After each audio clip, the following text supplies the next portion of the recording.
Hello everyone, welcome back to another after game analysis for Fulham versus Man United. We drew the game, and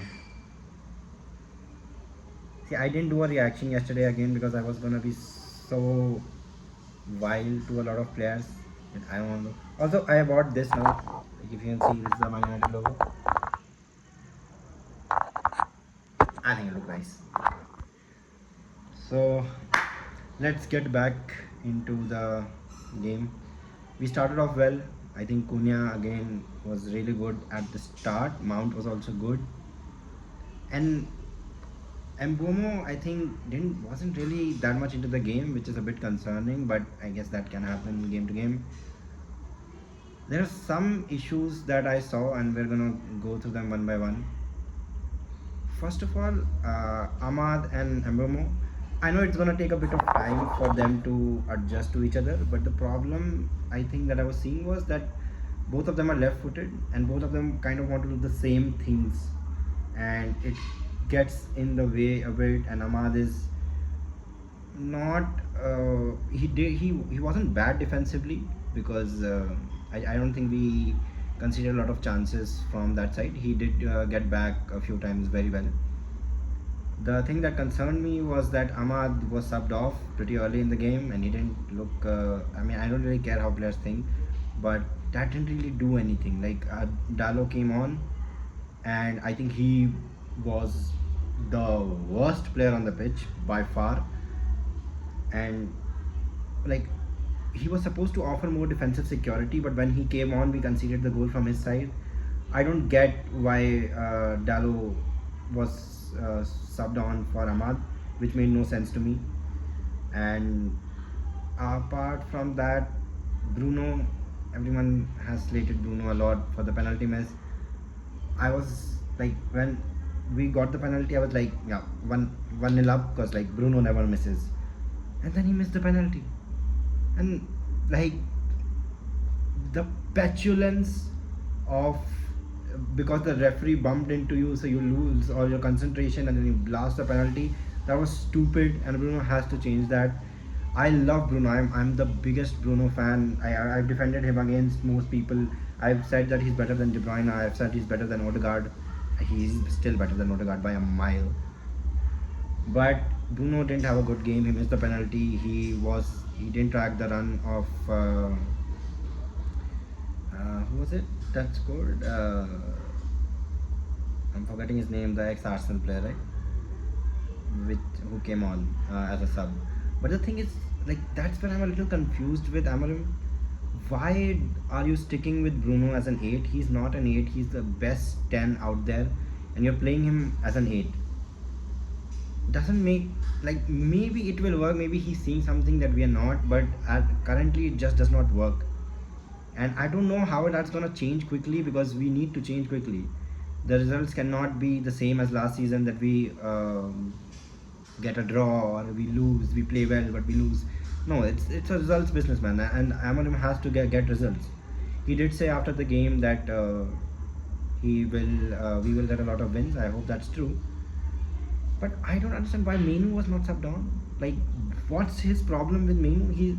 And after the game, Amorim said that Menu is competing with Bruno for the position. Even if you don't want to sub off Bruno, which I get, which Ten Hag never did, which now Amorim never does. I don't know why the best players can also be subbed off. Just because he's your captain doesn't mean he can't be subbed off. And if you had to keep Bruno, just Mbomo was not having the best game anyway. Just when you had brought on Sesko, just put Bruno to a 10 position, bring Menu on with Ugarte. Like that's a solid midfield, right? I don't get why that wasn't the plan. I think Amorim had a very bad game. More than any of the player, I think Amorim had a bad game. We did miss a lot of chances at the start, but I don't think that compensates for how shit the subs were. The subs were very bad. Sesko came on and basically no one crossed to him. We are crossing in the box after Harry Maguire and Heaven are coming on because they're tall. Sesko is tall. Like how does that make sense? I don't get it. And Dallo, he's supposed to be a right-footed player. Why can't he put in a cross? Like Dallo is the shittest player on the team.